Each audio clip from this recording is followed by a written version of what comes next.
since my very early 20s, I had this dream of creating a center.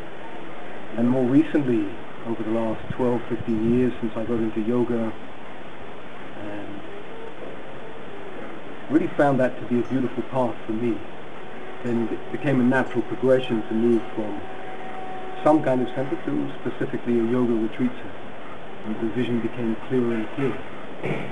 But I wanted to combine it with this sense of healing and massage, and have a range of different people who somehow complemented what that vision was all about, which for me was mostly to do with discovering my true nature, to, as it were, come home to myself. Somehow this river energy that runs around a lot of Ashiyana, it almost makes it like an island. It somehow cut it off a little bit, gave it more peace, more of a meditative quality. And yet we're just a stone's throw from the beach, so we have that benefit, but also this calmness and quiet. I just sat for often long periods of time and just felt what was going to work here. And I'm a lover of wood, so having been to Indonesia and Thailand, it's almost like a sort of a fantasy land from a childhood fable, something like that. It makes me remember like dreams I had as a kid, crossing the bridge to this sort of fantasy island.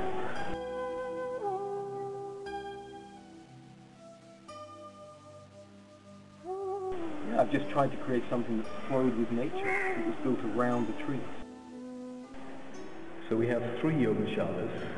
The first is the wooden one, the largest of them. The tree is actually coming through, sort of reflecting the theme of Ashiyana. The second is the round shala, which has the Iyengar props. Also we use it for different sound and music circles and things. And the third one is the upstairs shala, which has this beautiful breeze coming through. A little bit smaller, but still a beautiful place to practice and to teach. Also becoming a little bit famous here at Ashiyana for our food. The chef Tech is really an amazing cook, and his team, they cook with such love. So people really seem to appreciate what's being served. And people can come without a rigid timetable.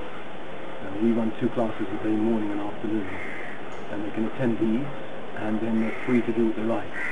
So it's a kind of a very free and easy way to experience and taste Ashiyana.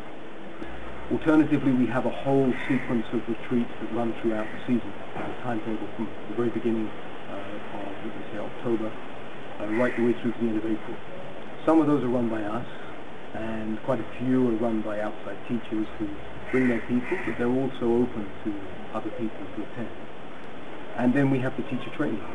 For us, at least, the family here at Ashiyana, that's the heart of it all, because that's where we get to present everything that Ashiyana is about in this condensed 1-month course, where people, in such a beautiful way, offer their time and their full energy, and they commit to this 1 month. And what a gift it is for us and for them, just to dive inside. Yeah, I'm really going to miss Ashiyana. It was a really great experience, and it's a beautiful place and absolutely stunning location, great teachers. It was transformational and inspiring. It was very, very unique.